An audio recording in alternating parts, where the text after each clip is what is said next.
మరొక మెగా ప్రాజెక్టుకు ప్రారంభోత్సవం చేశారు ప్రధాని నరేంద్ర మోదీ. అదేంటి ఆ ప్రాజెక్ట్?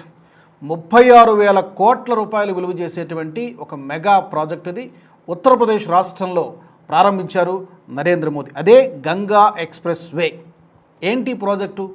ఈ ప్రాజెక్టు కోసం 36,000 కోట్ల రూపాయలు ఎందుకు ఖర్చు పెట్టాలి? చాలామంది అడుగుతూ ఉంటారు. ఇన్ని వేల కోట్ల రూపాయలను ఊరికే డ్రైన్ చేస్తున్నారు, లేకపోతే కాంట్రాక్టర్లని పోషించడానికి ఈ ప్రాజెక్ట్ అన్ని కడుతున్నారని చెప్పి అర్థం పర్థం లేని విమర్శలు ఒక్కోసారి ప్రతిపక్ష పార్టీ నుంచి వస్తూ ఉంటాయి. బ్రీఫ్గా చూద్దాం అసలు ఏంటి project. Ganga express way project ఏంటి, ఎన్ని జిల్లాలను కలుపుతోంది, ఎన్ని కిలోమీటర్లు, దీనివల్ల ఉత్తరప్రదేశ్కి ఉపయోగం ఏంటి, లాభం ఏంటి, తద్వారా దేశానికి ఉపయోగం ఏంటి. Let's have a look. రీసెంట్గా చూద్దాం.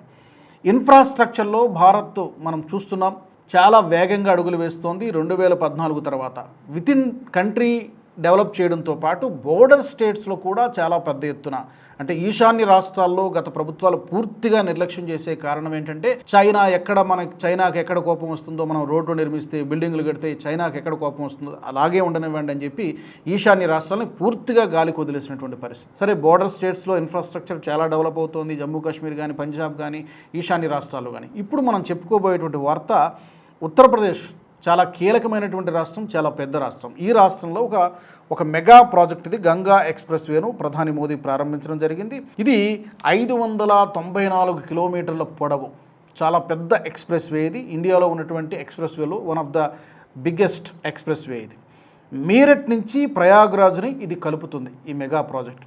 ఏమవుతుంది, గతంలో మేరట్ నుంచి ప్రయాగ్రాజ్కు ట్రావెల్ చేయాలంటే దాదాపు 10 నుంచి 12 గంటల సమయం పట్టేది. ఇప్పుడు అది ఆల్మోస్ట్ సగానికి తగ్గిపోయింది. కేవలం 6 గంటల్లోనే మేరట్ నుంచి ప్రయాగ్రాజ్ చేరుకోవచ్చు. ఇది ఒక్కటేనా? ట్రావెల్ టైం తగ్గుతుంది. ట్రావెల్ టైం తగ్గితే ఏం జరుగుతుంది అది కూడా చూద్దాం. ఫ్యూయల్ కూడా సేవ్ అవుతుంది, అంటే ఇంధనాన్ని కూడా పొదుపు చేయవచ్చు. ట్రావెల్ టైం తగ్గుతుంది, ఇంధనాన్ని కూడా పొదుపు చేయవచ్చు, తద్వారా ఎకానమీ బూస్ట్ అవుతుంది, ఆర్థిక రంగం కూడా డెవలప్ అవుతుంది. ఈ 3 ఉపయోగాలు మనకు కనిపిస్తున్నాయి. వీటన్నిటికీ మించి ఇంకొక కొసమెరుపు ఏంటంటే, ఈ హైవే పైన, ఈ ఎక్స్ప్రెస్ వే పైన ఎమర్జెన్సీ ఎయిర్ స్ట్రిప్ కూడా ఉంది. ఎమర్జెన్సీ ఎయిర్ స్ట్రిప్ల పైన ఈ మధ్య భారత ప్రభుత్వం, భారత సైన్యం పర్టికులర్గా చాలా దృష్టి కేంద్రీకరిస్తోంది. ఏంటి ఎమర్జెన్సీ ఎయిర్ స్ట్రిప్ అంటే, నేషనల్ హైవేనే మనం యుద్ధం లాంటి సమయాలు ఏవైనా లేకపోతే ప్రకృతి విపత్తులు వచ్చినప్పుడు ఆ నేషనల్ హైవేనే ఎయిర్ క్రాఫ్ట్స్ అంటే విమానాలు ల్యాండ్ కావడానికి ఈ యొక్క హైవేను ఉపయోగించుకున్నటువంటి విధంగా ఈ ఎయిర్ స్ట్రిప్ను తయారు చేయడం జరిగింది. ఈ మధ్యకాలంలో వీటి నిర్మాణం కూడా, ఎమర్జెన్సీ ఎయిర్ స్ట్రిప్ అంటారు, వీటి నిర్మాణం కూడా పెరుగుతోంది. అవసరమైతే వీటిపైన ఫైటర్ జెట్లు కూడా ల్యాండ్ అవ్వడానికి అవకాశం ఉంటుంది. నేషనల్ సెక్యూరిటీ పర్స్పెక్టివ్లో ఇది ఒక చాలా స్ట్రాటజిక్ ప్రాజెక్ట్. ఇది ఒక చాలా ఇంపార్టెంట్ బెనిఫిట్. ఇది మొత్తం 12 జిల్లాలని ఈ ప్రాజెక్ట్ ద్వారా కనెక్ట్ అవుతూ ఉన్నాయి. జనరల్గా ట్రాన్స్పోర్ట్ ఫెసిలిటీ పెరిగినప్పుడు వ్యాపార అవకాశాలు కూడా పెరుగుతాయి. దీంతోపాటు ఈ 596 కిలోమీటర్లు ఏదైతే మనం చెప్పుకున్నామో, 594 కిలోమీటర్లు ఈ హైవేకి అటు ఇటు సుమారుగా పరిసర ప్రాంతాల్లో ఉన్నటువంటి భూముల ధరలకు ఒక్కసారిగా రెక్కలు వస్తాయి. ఆటోమేటిక్గా రియల్ ఎస్టేట్ భూమి పెరుగుతుంది. అది మరొక ప్రయోజనం. ఆ హక్కుదారులు ఎవరైతే ఉన్నారో వాళ్ళందరూ కూడా డెఫినెట్గా చాలా హ్యాపీగా ఫీల్ అవుతారు. వ్యాపారం పెరుగుతుంది, రోడ్డు కనెక్టివిటీ పెరుగుతుంది, ఎకానమీ బూస్ట్ అవుతుంది, ప్రయాణం యొక్క సమయం తగ్గుతుంది, ఇంధనం ఆదా అవుతుంది. సో ఇన్ని ప్రయోజనాలు డెఫినెట్గా ఈ యొక్క ప్రాజెక్టు ద్వారా కలగబోతున్నాయి. ఉత్తరప్రదేశ్ లాంటి రాష్ట్రం కనుక డెవలప్ అయితే డెఫినెట్గా చాలా పెద్ద రాష్ట్రం. మనకు తెలిసిన మధ్యప్రదేశ్, ఉత్తరప్రదేశ్, మహారాష్ట్ర ఇవన్నీ కూడా చాలా కీలకమైనటువంటి రాష్ట్రాలు. వాటి యొక్క షేర్ జీడిపిలో చాలా ఎక్కువ ఉంటుంది. సో ఉత్తరప్రదేశ్ రాష్ట్రం డెవలప్ అయితే డెఫినెట్గా ఆ యొక్క ప్రభావం ఇండియా జీడిపిపై కూడా ఉంటుంది.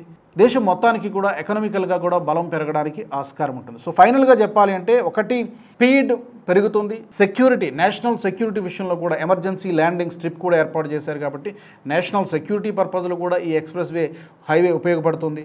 అలాగే డెవలప్మెంట్, ఈ 3 కలిపినటువంటి ఒక మెగా ప్రాజెక్టే ఈ Ganga express way. So it's not just road. చాలామంది అంటారు ఏదో రోడ్లు కడితే డెవలప్ అయిపోతుందంటే, ఎస్, డెఫినెట్గా డెవలప్మెంట్లో ఇది కూడా ఒక కీలకమైనటువంటి భాగమే.